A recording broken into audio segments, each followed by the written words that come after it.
Стечајниот судија за случајот Фени морал да го отфрли планот за реорганизација поднесен од Джисол, бидејќи бил ненавремен и да почне постапка со која преку впаричување на имот ќе се намират сите доверители.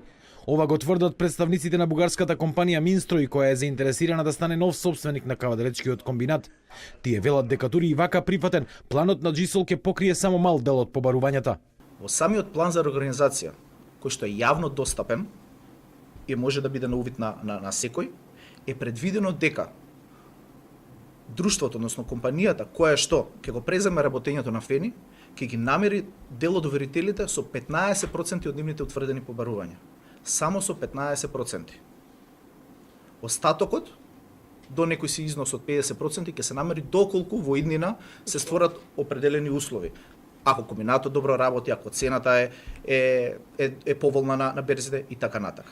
Од Минстрој тврдат дека постапката во Фени се води преку погрешен тип на стечај. Постои друг начин со впаричување на имотот да се постигне подобра цена за Фени и со тоа да се намират доверителите во постапката.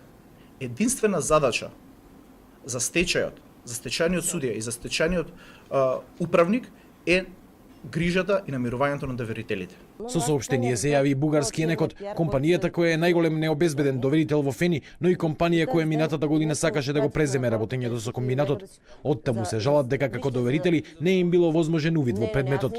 Во досегашниот тек на постапката, енекот се обрати неколку пати до судот во Велес, за да се овозможи увид во стечајниот предмет на Фени. До ден денес таков увид не е овозможен и на таа околност поднесено е барање за изземање на стечајниот судија. И од енекот тврдат дека планот за реорганизација го пробил рокот, па судијата морал да го отфрли. Представници на Джисол за телевизија 24 ги демантираат овие наводи. Тврдат дека планот бил доставен во судот 3 дена пред истекот на рокот. Минатата недела со исто тврдење за задоцнет рок се јави и невладината Транспаренси која побара да се отфрли планот за реорганизација. Предходно тие поднесоа кривични пријави за управникот и судиката кои го водат стечајот на Фени.